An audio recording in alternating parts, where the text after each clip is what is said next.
Magandang araw po sa inyong lahat. Ngayong araw na ito, panibagong kwento na naman ang inyong mapapakinggan. Isang istoryang puno ng aksyon, misteryo at kabayanihan. Ang kwento natin ngayon ay tungkol sa pakikibaka ng isang sundalong babae.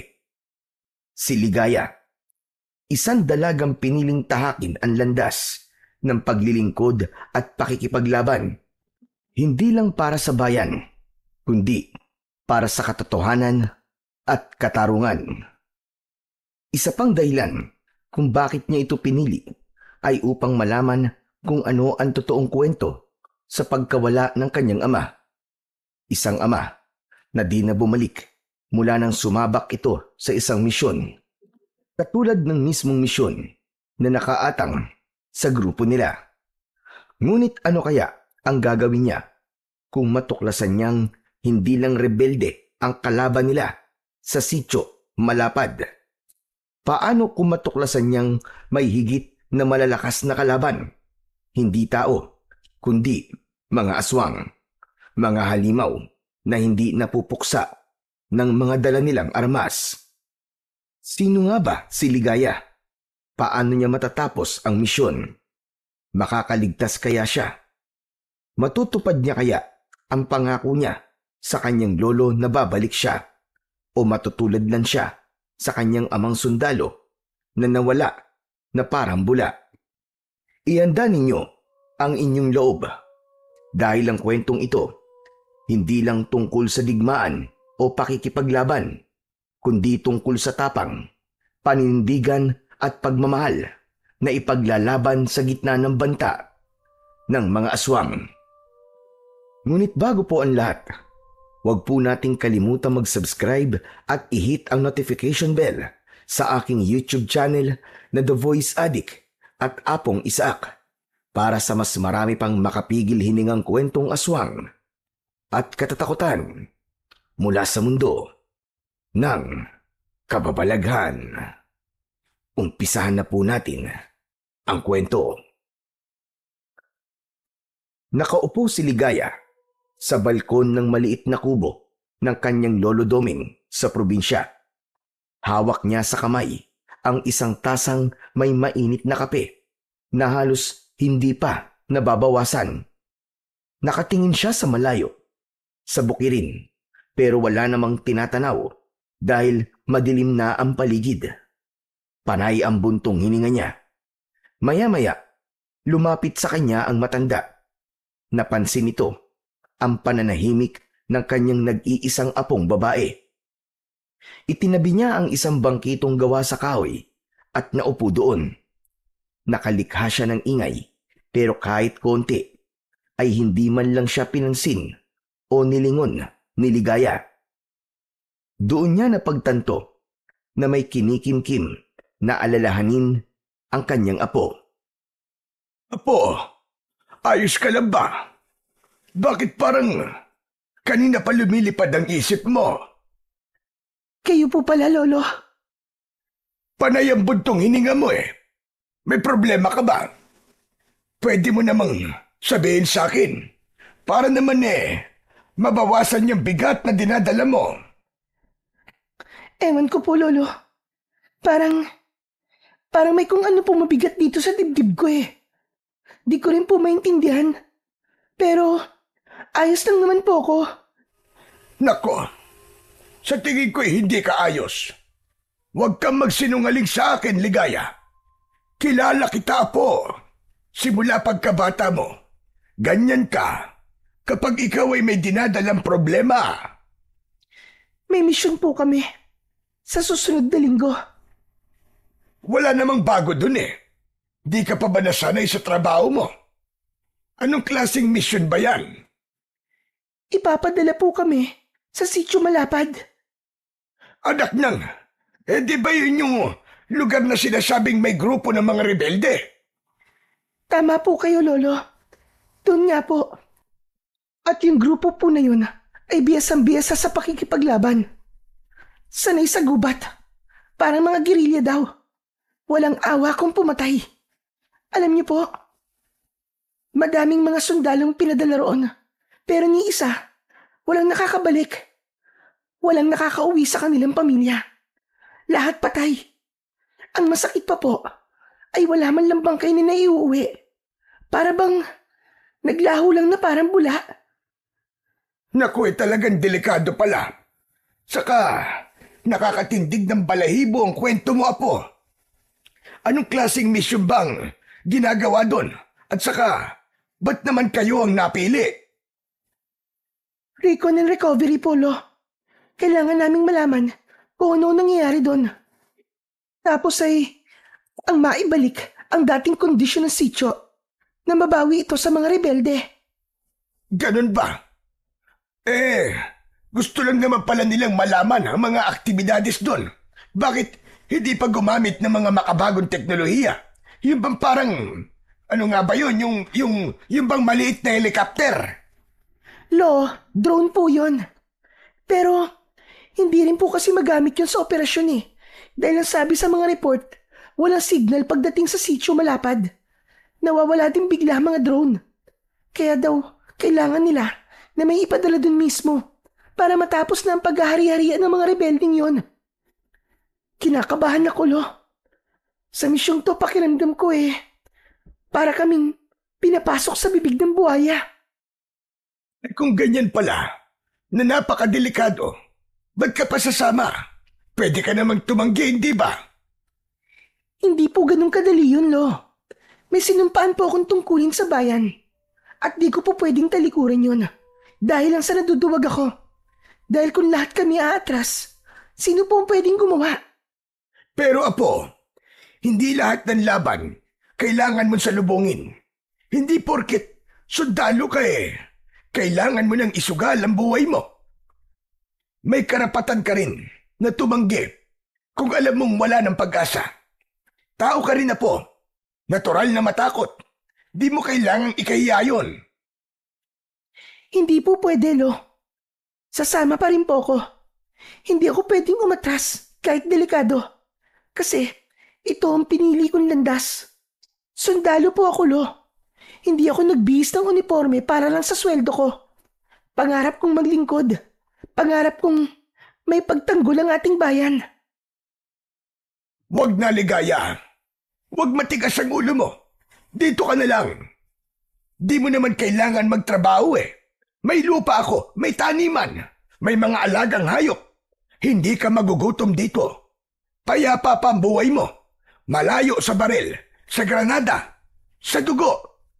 Ayaw mo ba ng kapayapaan? Mahal ko pong katahimikan dito, Lolo. Dito ako lumaki. Dito ako natutong mangarap. Pero, hindi po kasi ito ang pinili kong landas. Nung nagsundalo po ako, namulat ako sa katotohanan sa labas ng bukid na to ay maraming taong umaasa sa proteksyon, sa tulong at sa tapang ng mga taong tulad ko. Hindi ko po kayang tumalikod sa responsibilidad na yon. Oo nga, tama ka naman doon. Pero bakit palaging silang iniisip mo? Di ba't tungkulin mo ding alagaan ang sarili mo? Bayan muna, bago ang sarili ko. Kahit na, ako na lang ang kasama mo, Apo. Paano kung hindi ka na makabalik? Paano naman ako? Isipin mo naman ako, Apo. Alam mo bang sa tuwing umaalis ka at sasabak sa isang misyon, palagi akong nagdarasal na huwag kang kunin ng gera sa akin. Pero itong sinasabi mo ngayong operasyon, imposibleng mabuhay kayo, di ba? Bakit, Apo? Ayaw mo na ba akong makasama? Lolo Doming, mahal na mahal ko po kayo. Kayo po nagturo sa akin kung paano maging matapang. Pero kung susuko ako ngayon, hindi ko mapapatawad ang sarili ko na wala akong naipaglaban. Gusto kong maging isang sundalong handang isugal ang lahat para sa iba. Matapang ka nga talagang bata ka.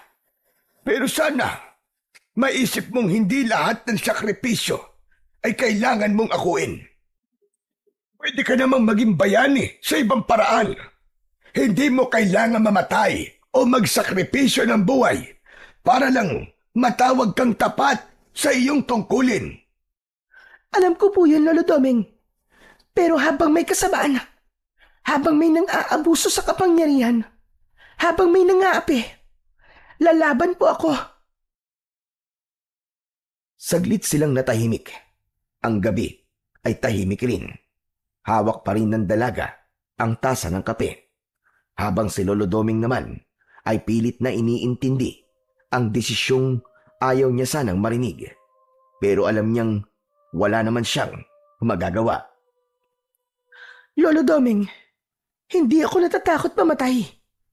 Ang totoo niyan gusto ko ding malaman kung ano ba talaga ang misteryoso sa sityo yun. Gusto kong malaman kung ano ang mga nangyayari sa mga sundalo. At gusto kong maunawaan kung bakit hindi na nakabalik si Papa. Kailan mo pa nalaman ang tungkol sa papa mo, Ligaya? May mga ipinakita sila sa aking files at reports. Nakita ko ang profile niya. Yung batch nila. Sila ang unang pinadala sa sityo na yun. Bakit hindi niyo po sinabi sa akin ang tungkol sa bagay na to, Lolo? Patawad na po kung nagsinungaling ako sa iyo tungkol sa pagkawala niya. Ayoko kasing malaman mo noon. Masyado ka pang bata. Ayokong danasin mo yung sakit na dinanas namin nung bigla na lamang siyang nawala. Gusto kong lumaki kang buo. Pero hindi ko na pala may tatago yun sa iyo sa habang panahon. Naiintindihan kita, Lolo. Hindi naman po ako galit sa inyo Pero sana, nung kaya ko nang umunawa, sana sinabi niyo pa rin sa akin. Masakit man pero bahagi kasi yun ng pagkatao ko. Patawad na po. Ay, Diyos ko. Bigla ko tuloy naalala ang iyong ama. Parang ganito rin yung eksena nun. Tahimik ang langit. Walang bituin. Walang buwan. Tapos nakaupo kami dito sa balkon. Magkatabi, gaya ng ginagawa natin ngayon. Ang sabi niya sa akin, may delikado siyang misyon na gagawin at nangako siyang babalik. Pero hindi na nangyari yon. Ang mama, Lolo. Namatay na lang siya sa lungkot, di ba? Tama ka. Nang hindi nakabalik ang papa mo, hindi na kinaya ng katawan niya ang sobrang pag-iisip at kalungkutan. Kaya naman nagkasakit siya ng maluba hanggang sa namatay. Huwag kayong mag-alala, Lolo. Sisikapin kong makabalik. Hindi mo na ulit mararanasan ng mawalan. Ipinapangako ko po yun sa inyo. Umaasa ako, Apo. Ayokong isipin na pati ikaw ay mawawala sa akin. Hindi ko kakayanin yun, Apo. Ayokong ako na lang palagi ang naiiwan. Humarap si Ligaya sa kanyang lolo at hinawakan nito ang kamay ng matanda. Tumingin siya ng diretso sa mata nito. Babalik ako, Lo. Kahit anong mangyari, babalik ako sa'yo. Salamat. Pero sandali. Meron akong ibibigay sa'yo. Tumayo ang matanda. Pumasok ito sa kanyang kwarto. Ilang minuto ang lumipas bago ito bumalik. Sa kanyang kamay ay may hawak siyang isang maliit na kahon na yari sa kahoy. May mga ukit ito sa gilid at lumang-luma na ang itsura. Binuksan niya ito sa harap ni Ligaya at mula sa kahon ay inilabas niya ang isang kwintas na may palamuting kulay puting bato na may kulay itim na may dilaw na guhit sa gitna. Parang mata ng pusa. Nakapalamuti ito sa isang kwintas na yari sa itim na tali. Simple pero may kakaibang dating. Teka, Lo. Ano po yan? Ito ang mutya ng bayuko. Ang ganda naman po niyan, Lo. Parang buhay na mata. Para siyang nakatingin sa akin. Tama ka. Para nga itong isang mata. Pero hindi pangkaraniwan. Ang kapangyarihan nito, Apo, ay parang sa mutya ng itim na pusa. Pero malinis ito. Hindi galing sa itim na ritual ng mga mangkukulam. Ito ay galing sa kalikasan. Kusang ipinagkaloob ng mga diwata o gabay sa mga taong karapat-dapat. Talaga po? May kapangyarihan po ang bagay na yan. Oo naman, Apo. Meron itong mga kapangyarihang taglay. Siyam ang buhay ng sino mang magdadala nito. Kapag suot nito, hindi ka basta-basta mamamatay. Kaya mong makaligtas sa mga matitinding sitwasyon o kahit mabingit ka pa sa kamatayan. May tagabulag din yan. Pag sinuot mo yan, hindi ka kagad makikita ng kalaban. Parang pusa ang kilos mo. Mabilis, tahimik at maliksi. Ito, Apo, kunin mo at isuot mo. Sa'yo na yan. Ipinagkakaloob ko na sa'yo. Po? Sa akin na po to? Sigurado po ba kayo, Lo? Bakit niyo po to binibigay sa akin? May nabanggit ang papa mo noon bago siya umalis. May sinabi siya tungkol sa sitio Malapad.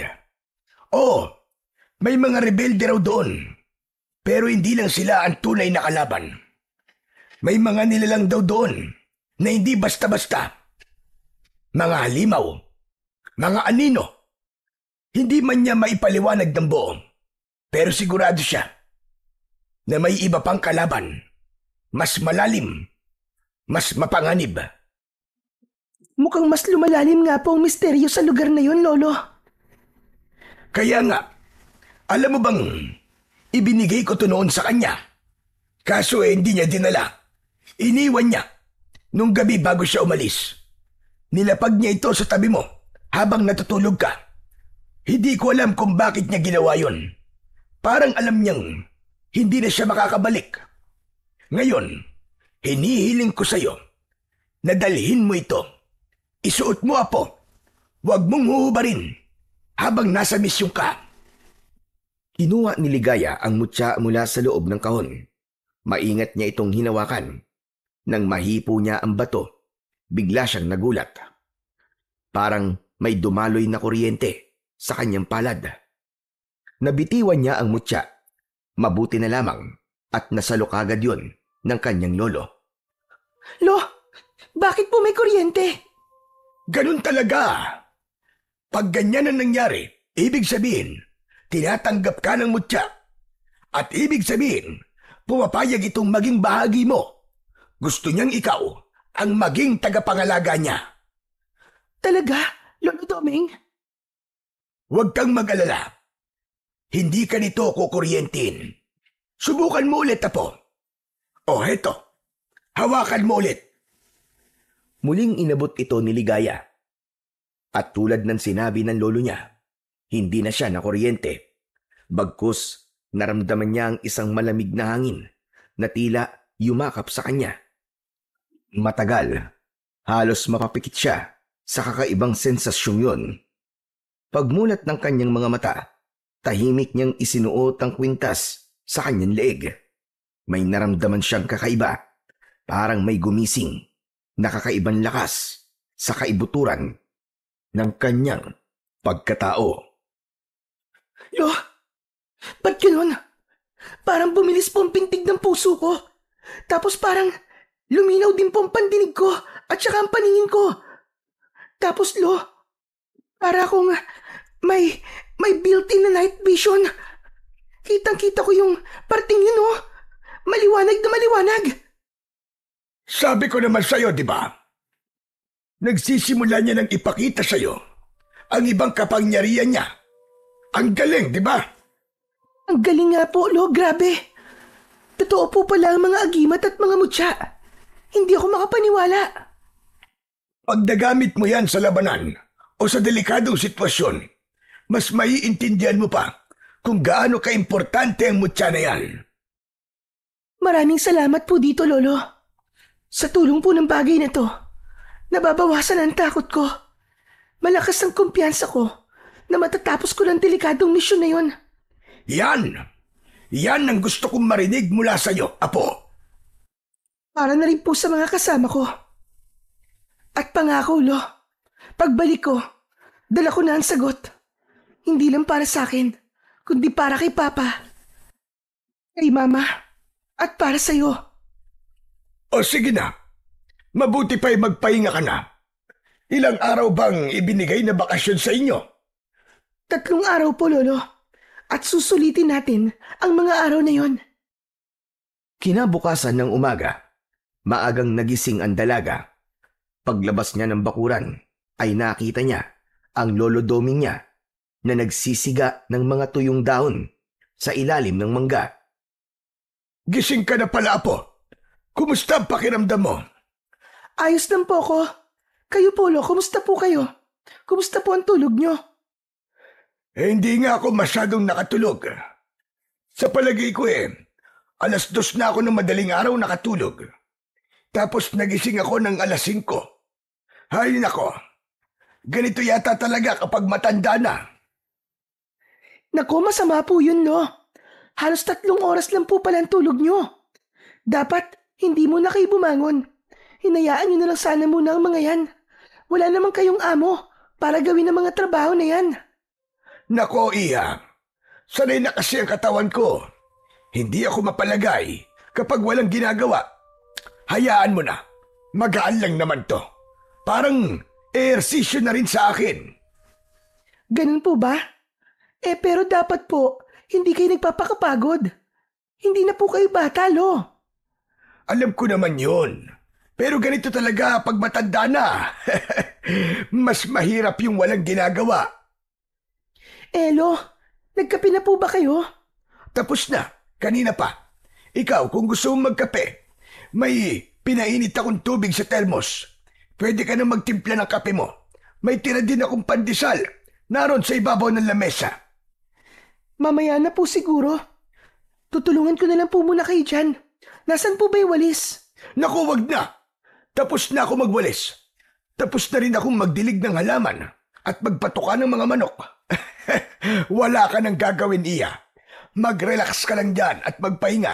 Kasi sa isang araw, sigurado niyan wala na kayong tulog at pahinga. Kaya sige na, hayaan mo na lang ako dito. Kagigising ko lang po Ano po kaya kung maglakad-lakad tayo? Gusto ko po sanang dalawin ang puntod ni Mama. Okay lang po ba, Lo? Maglalakad? Ayaw mo sumakay ng owner jeep ko? Lo, ayoko po. Kasing tanda niya na po kasi si Tikas Baka mamaya may Alzheimer's disease na yan. Makakalimutin na. Baka makalimutan pang magpreno. O kaya baka biglang tumirik sa gitna ng daan. Ayoko pong magtulak, no? Aba, huwag mong nilalait si Tikas. Kahit medyo amoy kalawang na yan, matibay pa rin siya. Mas matibay pa nga yan kesa sa mga bagong labas ngayon na magandang mga disenyo. Ampaw naman. Sa bagay, tama naman kayo. Pero Lo, mas maganda po kung maglalakad na lang po tayo. Total malapit lang naman po ang sementeryo dito, di ba? 15 minutos lang na paglalakad, nandun na tayo. Mas okay yun. Makakapag-ehersisyo tayong dalawa. Ano, kaya niyo po ba, Lo? Aba, syempre naman. Hindi porket puti na ang buhok ko lampan na ako. Kayang-kaya ko pa. Mas malakas pa ako sa kalabaw. Ano, tara na ba? Opo, pero bago po yun, mamimitas muna ako ng paboritong bulaklak ni Mama. Nakita ko po kasi, ang daming bulaklak na rosas na tanim niya. Oo. Sige, mamitas ka. Ililigpit ko na muna itong mga kalat ko. Sige po, Lo. Habang isa-isang pinipitas ni Ligaya ang mga rosas, tila unti-unting bumabalik sa kanyang alaala ang mga panahong buhay pa ang kanyang mama. Yung mga panahong inaalagaan pa lang nito ang mga rosas. Nagtatanim, nagdidilig, habang siya ay masayang pinapanood ito sa may bintana. Paborito ng kanyang mama ang rosas. Para dito, ang rosas ay hindi lang palamuti sa bakuran. Ito raw ay simbolo ng pagmamahal at lakas.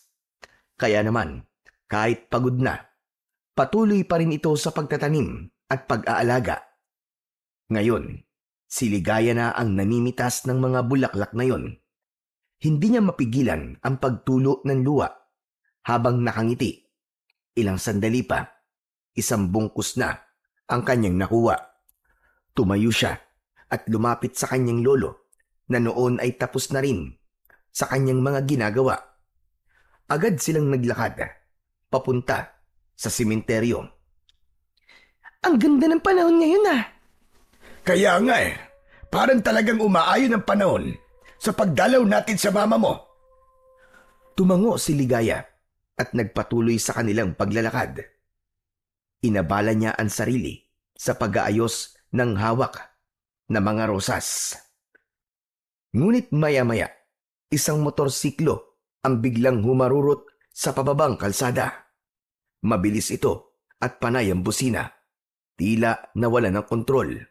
Dire-diretso ito papunta sa direksyon ni Ligaya at Lolo Doming. Napalingon ang matanda. Ligaya! Masyadong mabilis ang pangyayari. Wala ng oras para tumakbo o umiwas. Lalo't biglang lumitaw ang sasakyang yon sa likod nilang dalawa. Ilang pulgada na lang ang layo nito ay mababangga na sila. Pero imbis na matulala, mabilis na nakaatras si Ligaya. Parang otomatikong gumalaw ang kanyang katawan. Nahila niya si Lolo Doming. Tila tumigil ang mundo sa loob ng ilang segundo. Sa kabutihang palad, hindi tumama sa kanila ang sasakyan. Bumangga ito sa isang puno. Eksaktong lugar kung saan sila kanina nakatayo. Nanginginig man sa kaba, walang galos o sugat si Ligaya ni si Lolo Doming. Anak ng, ayos ka lang ba, Apo? Opo, Lo. Kayo po. Ay nako, salamat sa Diyos at nailigtas tayo sa aksidente. Ay, ano ba naman yan? Ano bang nangyari sa driver na ito? Nilingon ni Ligaya ang lugar na kinatatayuan nila kanina. Kung hindi siya nakakilos kagad, siguradong pati sila ay nasaktan. Apo, ang mutya mo! Napatingin si Ligaya sa kanyang suot na kwintas. Nakita niya ang bahagyang liwanag na gumagapang mula rito na parang kumikislap. May mga dumating na tao upang tumulong sa lalaking nakamotor. Sa kabutihang palad, buhay ito, ngunit maraming sugat. Nagpatuloy na ang dalawa sa paglalakad. Pareho silang malalim ang iniisip. Lo, sa tingin niyo po ba ang mutya po nagligtas sa atin? Sigurado yun na po. Isa sa kapangyarihan niyan ay ang bigyan ka ng proteksyon. Kaya alagaan mo yang mabuti, Apo. Ingatan mo yan. Napangiti si Ligaya. Namangha siya sa kapangyarihang taglay ng tangan niyang mutya. Sa wakas, ilang sandali pa ay nakarating na ang maglolo sa sementeryo. Dahan-dahang naglakad si Ligaya palapit sa puntod ng kanyang ina. Maingat niyang inilipag ang mga bulaklak sa ibabaw ng nicho nito.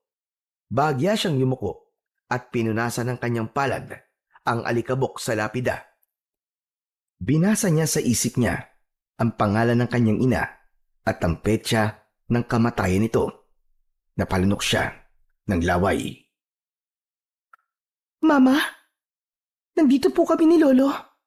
Dinalan po kita ng mga rosas. Napalingon siya kay Lolo Doming na tahimik lamang sa likod niya. Nakatayo at tahimik na nagdadasal.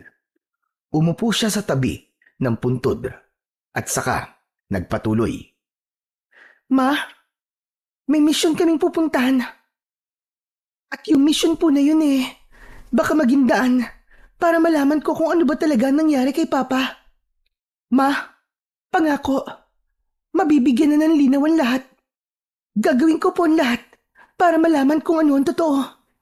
Hindi ako titigil hanggat hindi ko nalalaman ang buong kwento tungkol sa pagkawala niya. Alam ko pong hindi magiging madali, pero naniniwala akong magagawa ko to. Tulungan mo ko, Mama. Gabayan mo sana ako sa misyon kong ito. Saglit siyang natahimik. Tumingala siya sa langit at saka bumuntong hininga. Biglang umihip ang malamig na hangin. Nagulat si Ligaya at dahil ang malamig na hangin na yun ay tila niyakap siya. Parang may presensyang dumampi sa kanya. Malamig, ngunit hindi siya natakot. Napangiti siya. Salamat po, Mama. Ramdam ko po kayo ngayon. Salamat po sa yakap niyo. Muling umihip ang hangin. Mas mahina, pero mas malamig. Tumayo na si Ligaya at muling tinignan ang puntod. Lumapit sa kanya si Lolo Doming at tinapik siya sa balikat. O ano, apo? Tara na ba? Okay po, Lo. Tara na po. Sabay silang lumakad papalayo sa puntod. Habang palayo sila, muling lumingon ang dalaga sa puntod ng kanyang ina. Tuloy ang laban, Mama. Tuloy po ang laban. Paglabas nila ng sementeryo, sakto namang may papalapit na tricycle. Pinara yun ni Lolo Doming at agad silang sumakay pauwi. Mabilis na lumipas ang mga araw. Parang isang iglap lang. Araw na ng pagbabalik ni Ligaya sa kampo. Maaga siyang nag-ayos ng kanyang mga gamit. Nang matapos siya, ay lumabas na siya ng bahay. Saglit siyang tumayo sa harap ng pintuan ng kanilang bahay. Hinawakan niya ang kanyang suot na mutya. Sabay nagdasal. Dumating na ang tricycle na maghahatid sa kanya sa terminal. Bago siya tuluyang sumakay, lumapit sa kanya ang kanyang lolo. Nasa kamay nito ang isang maliit na bote ng langis, kulay dilaw at may matapang na amoy na pamilyar kay Ligaya mula pagkabata. Noon ay kilalang mahusay na albularyo ang kanyang lolo sa kanilang bayan. Dinarayo siya ng mga tao mula sa iba't ibang lugar para magpagamot. Marami siyang alam sa orasyon at dasal na minana pa sa mga ninuno nila. May lahi silang albularyo at ito ngayon ang huling pinamanaan ng kaalaman ng kanilang angkan. Ngunit sa paglipas ng panahon, hindi na siya ganun kaaktibo. Bihira na rin ang nagpapagamot sa kanya. Dumarami na rin kasi ang mga klinika at ospital sa kanilang lugar. Mas marami na ang natutong magtiwala sa modernong medisina kaysa sa panggagamot ng albularyo. Pero para kay Ligaya, alam niyang totoo lahat ang mga kakayahan ng kanyang lolo. Ramdam niya ito, lalo na ngayong dala niya ang mutya. Matapos ang basbas, umalis na siya sakay ng tricycle. Tahimik lang siya habang binabaybay ang pamilyar na kalsada patungong terminal. Pagdating niya doon, bumili kagad siya ng tiket. Naghintay ng ilang minuto bago dumating ang bus, biyaheng patimog. Sumakay na siya at naupo malapit sa bintana. Halos 4 na oras ang biyahe. At sa loob ng 4 na oras na yon, ay hindi mapakali ang dalaga. Panay ang isip niya sa mga maaaring mangyari kapag naipadala na sila sa misyon. 5:00 na ng hapon siya nakarating sa kampo. Pagbaba niya sa harap ng gate, sinalubong na siya kagad ng gwardya. Nakilala agad siya, kaya pinapasok na siya. Napatingin siya sa paligid. Ang kampo ay maayos at organisado. May mga gusaling sementado na yari sa konkreto. May ilang toldang pansamantala para sa mga bagitong sundalo at may mga opisina na may watawat sa harapan. Sa gilid ay ang motor pool kung saan nakaayos ang mga military truck at ilang motorsiklo. Napatingin siya sa truck. Ito ang gagamitin nilang sasakyan papunta sa sitio Malapad. Malapit doon ay ang armory at sa di kalayuan ay ang command post na laging may 2 sundalong nagbabantay sa labas. Biglang bumukas ang pinto ng command post. Lumabas si General Roberto Reyes. Ang general ay matikas at kagalang-galang sa paningin ng iba. Pero para kay Ligaya, isa itong lumalakad na epal na sobra ang tingin sa sarili. Lieutenant Ligaya! Napalingon ang dalaga, tumindig siya ng maayos at agad na nagbigay ng galang. Sir? Ngumiti si Roberto habang palapit ng palapit. Nakangiti ito at nang makalapit, bahagya itong yumuko sa tenga ng dalaga. Alam mo, mas lalo kang gumaganda kapag hindi ka nakasuot ng uniforme.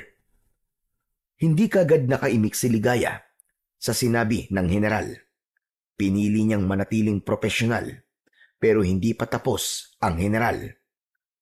Sumama ka sa akin mamaya. Mag-dinner tayo. Ano, sir? Pumayag ka na.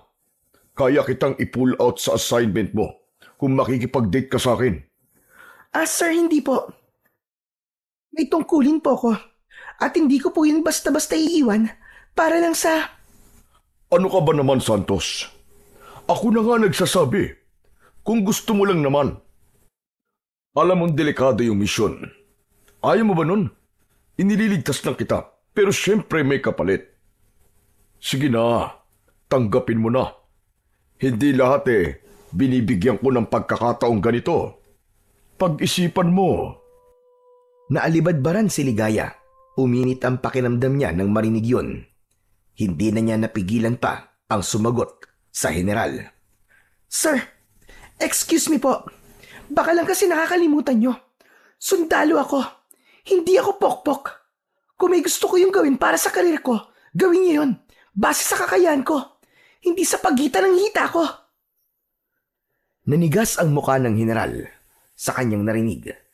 Ngunit makaraan ng ilang sandali, bigla itong tumawa ng malakas. Alam mo ba sayang ka? Sayang ka talaga, Ligaya Santos. Maganda ka, matalino, pero tanga ka pagdating sa diskarte sa buhay. Kung ako sa'yo, tinanggap ko na matagal kong alok sa'yo. Kung gusto mong umangat dito, dapat marunong kang makisama. Hindi ko po kailangan ng tulong nyo. Matapang ka talaga. Palaban. Kaya kita nagugustuhan Kaya lang sayang. May tao nang handang mag-angat sa'yo. Pero tinatanggihan mo pa. Ikaw din. Kapag tumigil na ako, baka mapag-iwanan ka. Diretsong tumingin si Ligaya sa manyakis na opisyal. Kung ang pag-angat ay may kapalit na ganitong klaseng kababuyan, mas pipiliin ko pang manatili na lamang kung nasan ako. Hindi ko ibibenta ang dangal ko para lang makakyat ako. Hindi yun itinuro sa amin sa akademya. Bahala ka. O sige na, maganda ka. Dahil bukas na bukas, ipapadala ko na kayo sa gera. Ipagdadasal ko na makaligtas ka. Pagkasabi nun, ay tumalikod na ang general. Tahimik si Ligaya, pero matikas pa rin nakatayo. Ramdam niya ang panginginig ng kanyang laman dahil sa kinikimkim na galit. Nang makalayo ang opisyal, saka lang niya inilabas ang tunay na nararamdaman para dito. Hayop ka! Matagal na ako may hinala sa'yo. Malakas ang pakiramdam ko nga. May mga anomalya kang ginagawa sa hanay natin. Kaya humanda ka. Pagbalik ko, haharapin kita. Ako magpapabagsak sa'yo. Buwisit ka!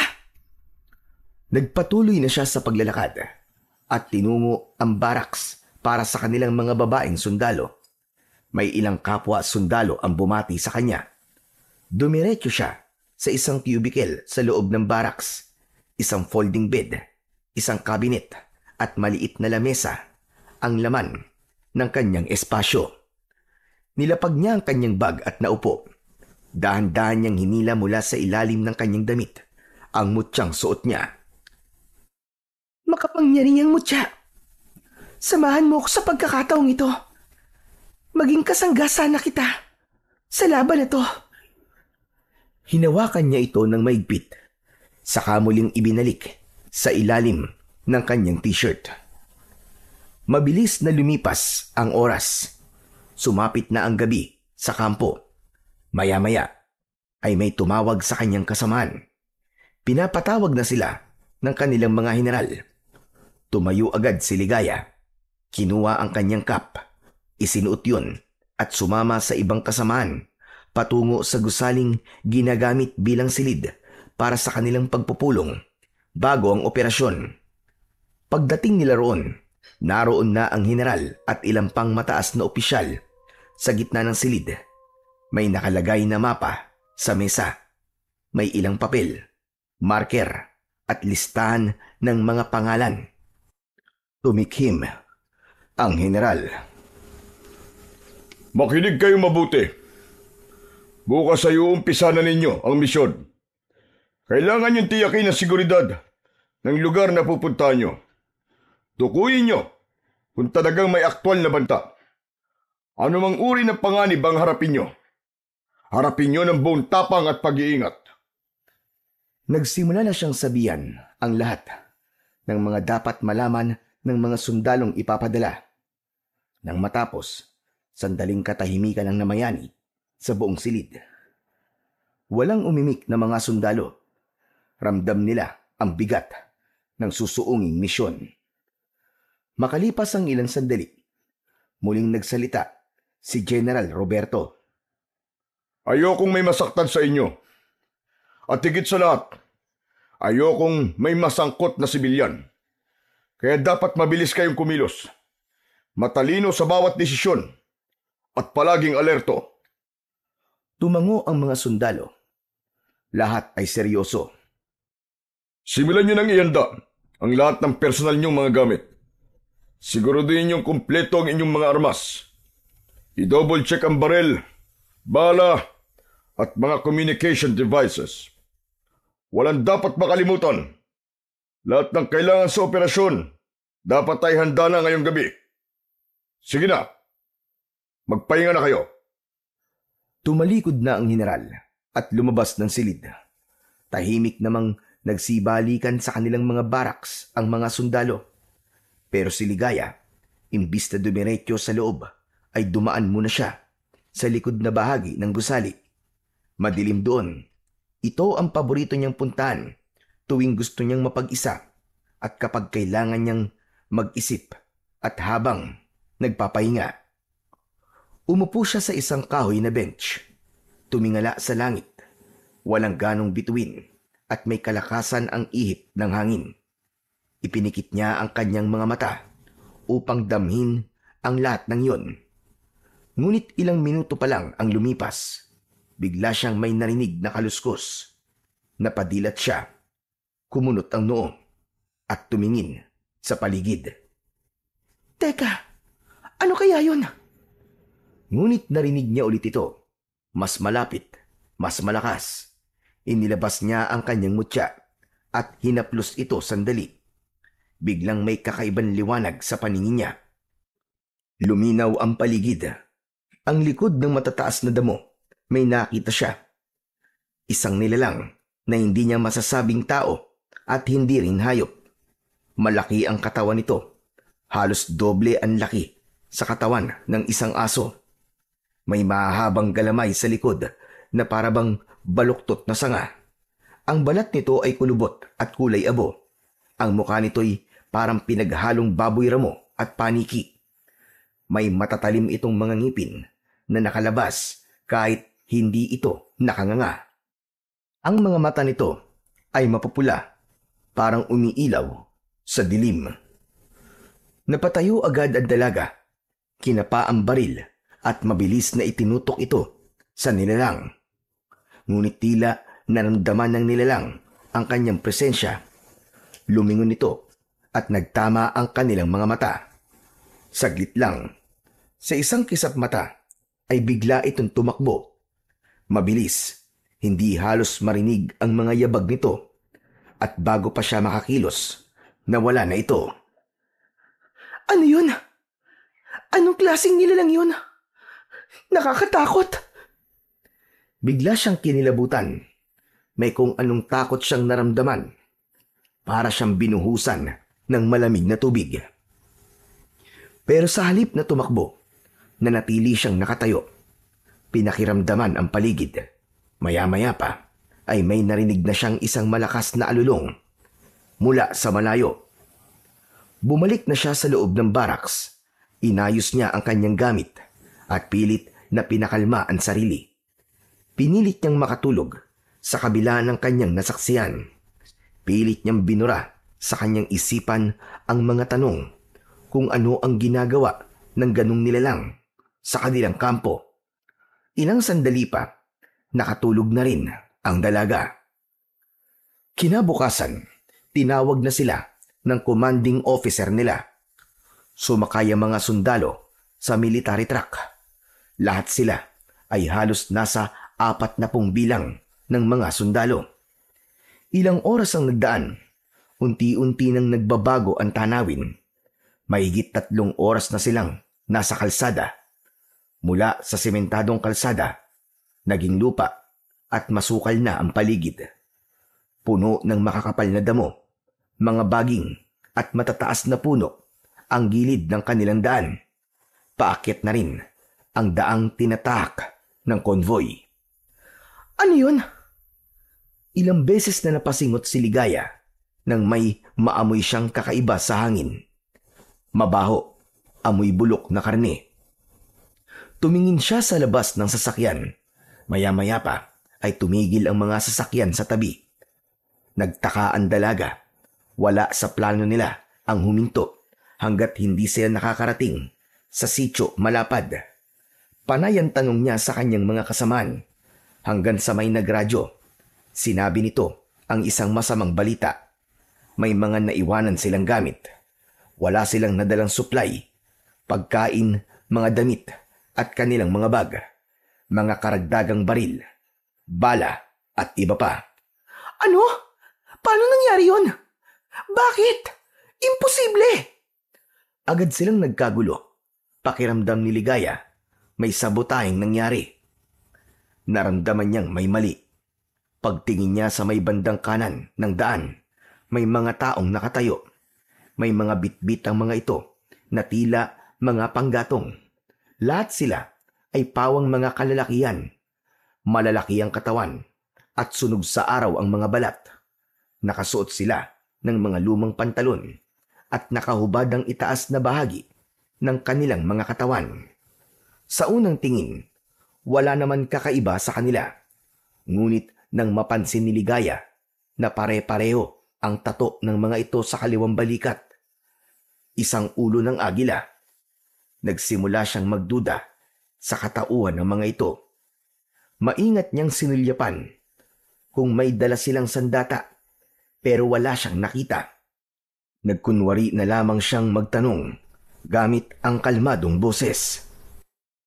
Mga boss, may alam ba kayong pwedeng matutuluyan?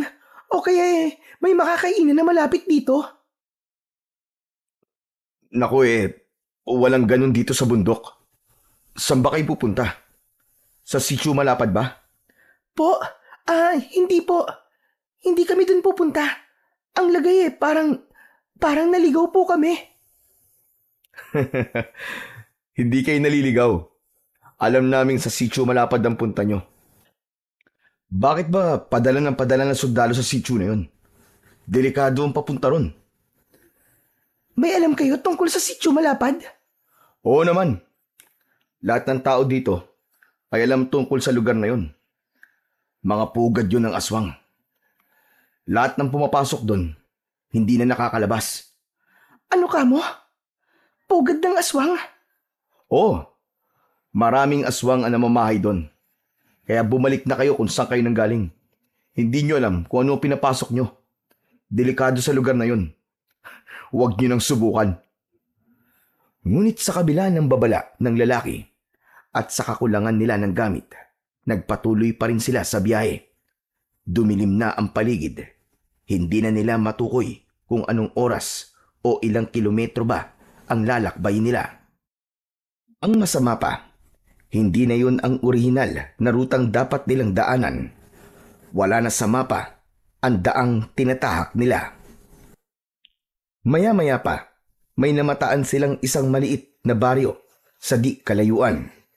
May iilang kubo na yari sa kahoy at pawid. Bahagyang may ilaw sa mga lumang lamparang nakasabit sa mga pasimano. Tao po! Tao po! Ngunit walang sumasagot. Tila walang tao sa lugar na yon. Agad na nagpasya ang kanilang commanding officer na doon na muna sila magpalipas ng gabi. Saka na raw sila maghahanap ng paraan kinabukasan para hanapin ang sityo. Sinubukan nilang silipin ang mga bahay, Maingat nilang binuksan ang mga pinto. Sa loob ay malinis. Maayos ang mga gamit. May mga nakasabit pang damit sa sampayan at may pagkain pa sa ilang mesa. Tila iniwang bigla ng mga tao. Sir, pwede po bang wag na tayo dito? Masama po ang kutob ko sa lugar na to eh. Pero Lieutenant Santos, wala na tayong ibang opsyon. Wala na tayong signal. Paubos na ang diesel ng truck at pagod na mga tao. Kailangan nating magtipid at magpahinga. Rotation na lang ang bantay. Ayusin mo ang team mo. Pero sir, tignan niyo naman. Wala ni isang tao sa paligid. Bukas sa mga bahay, pero walang kahit sino residente. Malinis sa loob. May gamit pa. Pero parang iniwan na lang bigla. Hindi ba kayo nagtataka? Oo, napansin ko rin. Pero baka may pinuntahan lang. Baka may pista sa kabilang baryo o ibang okasyon. Hindi natin alam. Ang mahalaga ngayon, makapagpahinga tayo. Mas lalong delikado kung pipilitan natin magpatuloy sa dilim. Sir, makinig po kayo sa akin. Pakiramdam ko may mali talaga rito. Hindi to normal. Masama talaga ang kutob ko. Tara na ho. Lieutenant, ako ang commanding officer mo. Ako ang masusunod. Ngayong sinabi kong dito tayo magpapalipas ng gabi. Dito tayo. Wala nang diskusyon. Garcia, Tolentino, magsimula na kayo mag-assign ng rotation sa pagbabantay. Yung iba, magpahinga na. That's an order. Do you copy? Napilitang manahimik si Ligaya. Alam niyang wala na siyang magagawa. Nagsimula ng mag-ayos ang mga kasama niya at pumili ng mga kubong tutulugan. Pumasok na rin ang dalaga. 5 sila sa isang kubo. At sa bahay na napili nila, napansin niya ang naiwan pang mainit na tasa ng kape. Bahagya pang may usok na sumisingaw. Tapos sa silid ay may umaandar pang isang lumang radyo na may mahinang statikong tunog. Anak ng mga kasama. Walang matutulog sa atin ha. May mangyayaring masama. Sigurado ako. Sumang-ayon ang mga kasama niya. Bagamat alam nilang tila sila ay nasa isang patibong, ay pinili na lang nilang maging alerto. Walang natulog. At pagsapit ng hating gabi, unti-unti silang nakaramdam ng kilabot. May mga narinig silang kaluskos sa labas. Malalaki at malalakas na yabag. Tumayo siya. Kinuha ang kanyang baril at ang mga kasama niya ay may mga armalite na bitbit. Mabilis na inilabas niya ang kwintas at saka siya sumilip sa labas. 10 nilalang na may pulang mata, may mga mahahabang mga kuko at pangil. Wala itong pinagkaiba sa nilalang na nakita niya sa kampo. Nanlaki ang mga mata niya nang makitang ang nilalang na yon ay may nilalantakang tao, nakauniforme tulad ng kanyang suot. Mga aswang! May mga aswang sa labas, mga kasama! Hindi siya kagad pinaniwalaan ng mga kasama niya sa loob, pero pagkarinig nila ng mga matatalas na kalmot sa pader, nagkatinginan silang lahat. Biglang bumagsak ang isang bahagi ng bubong. Pumasok ang isang nilalang. Walang pag-aalinlangang binaril ito ni Sergeant Reyes. Sunod-sunod, pero wala ni isa ang tumagos. Isang iglap, nilapitan nito si Reyes at dinakma. Walang kahirap-hirap na ibinalibag ang sundalo sa dingding. Kasunod noon ay nagsigawan na ang mga kasama niyang sundalo. Hindi lang sa loob ng kubo, kundi maging sa labas. Sunod-sunod na rin ang putok ng mga baril. Nagkakagulo na. Napalingon si Ligaya sa gilid nang biglang tumalo ng isang aswang sa tabi niya. Kaagad nitong nalaslas ang leeg ng kasamahan niyang sundalo gamit ang matutulis nitong mga kuko. Napaatras si Ligaya sa gulat. Kitang-kita niya kung paano kinaladkad ng halimaw ang katawan ng sundalo at saka ito sinimulang kainin. May ilan pang aswang na pumasok sa loob. Isa-isang napatay ang mga kasama niya. Wala ni isa ang nakaligtas. Nakatayo lang si Ligaya. Hindi makagalaw. Hindi makasigaw. Parang nanigas ang buong katawan niya dahil sa bilis at bigat ng mga nangyayari. Ngunit isang bagay ang napansin niya. Wala ni isang aswang ang lumapit sa kanya. Wala rin sumusubok na saktan siya. Para bang hindi siya nakikita. Doon biglang sumagi sa isip niya ang suot niyang mutya. Napahawak siya sa pendant na nakasabit sa leeg niya. Naalala niya ang isa sa mga kakayahan nito. Meron pala itong tagabulag. Isang uri ng kapangyarihan na nagbibigay sa kanya ng kaligtasan. Hindi siya kayang makita ng mga nilalang ng dilim habang suot niya ito. Ilang sandali pa ay tila siya bumalik sa tamang wisyo. Salamat, Lolo. Kung wala to, baka isa na rin ako sa mga napatay nila.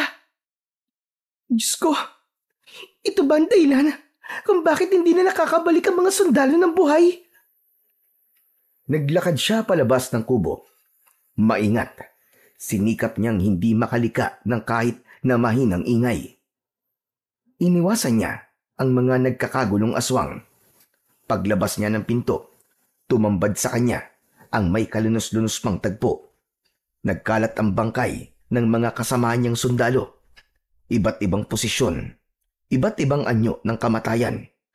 May putulang ulo, may wakwak na ang mga tiyan, at ang iba ay tila kinayod ang muka. Pinagpiestahan ang kanilang katawan na napakaraming aswang. Lahat ay abala sa pagmuya ng lamang loob at pagnasab ng mga buto. Napasinghap si Ligaya. Napakapit siya sa dibdib at saglit na napapikit.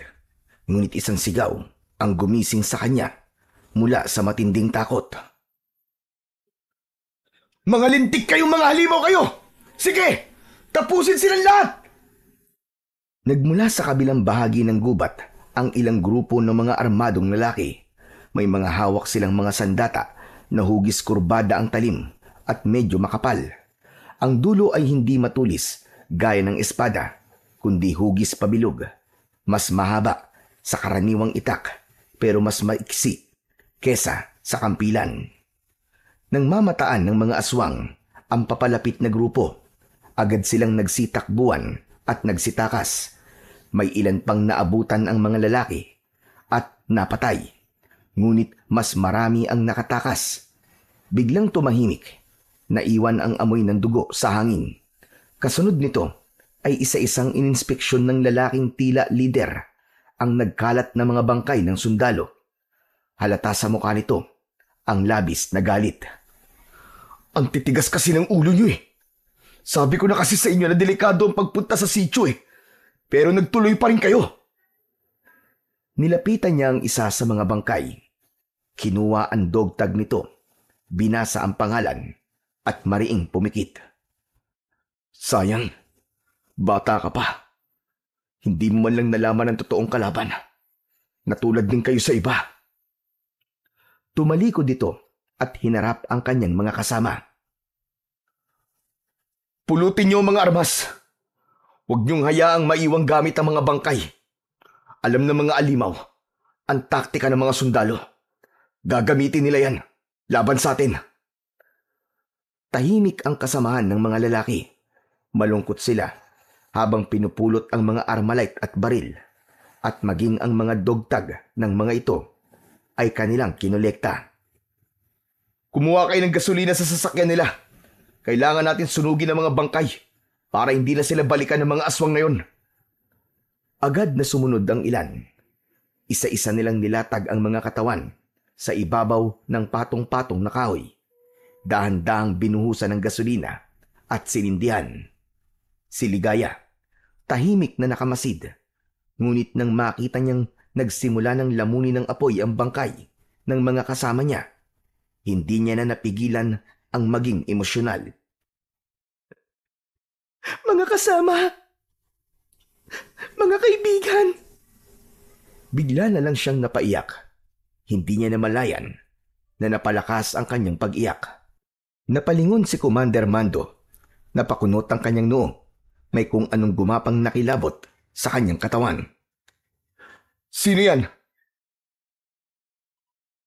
Mabilis niyang inihanda ang kanyang matalim na sandata. Magpakita ka! Huwag kang magtago kung sino ka man. Sa isang iglap ay may napansin siyang anino na halos katabi niya lang. Dahil sa nakita niyang yun, bigla niyang iwinasiwas ang kanyang sandata. Sa hindi maipaliwanag na dahilan, tinamaan si Ligaya sa tiyan. Tumilamsik ang dugo sa lupa. Teka! Ikaw! Unti-unting nakita nila ang babaeng sundalo na hawak ang kanyang tiyan at namimilipit sa sakit. Gumalaw si Ligaya. Tinangka niyang magsalita. Ngunit tumulo ang dugo sa kanyang labi. Naghahalo ang luwa at pawis sa kanyang muka. Bakit? Bakit? Nangihina ang katawan niya at bumagsak ang kanyang ulo sa lupa. Hindi! Dali! Bilisan niyo ang pagkiyos! Kailangan nating iligtas ang sundalong to! Napaluhod si Commander Mando sa tabi ni Ligaya. Nanginginig ang kanyang mga kamay habang sinusubukang pigilan ang pag-agos ng dugo sa sugat ng babae.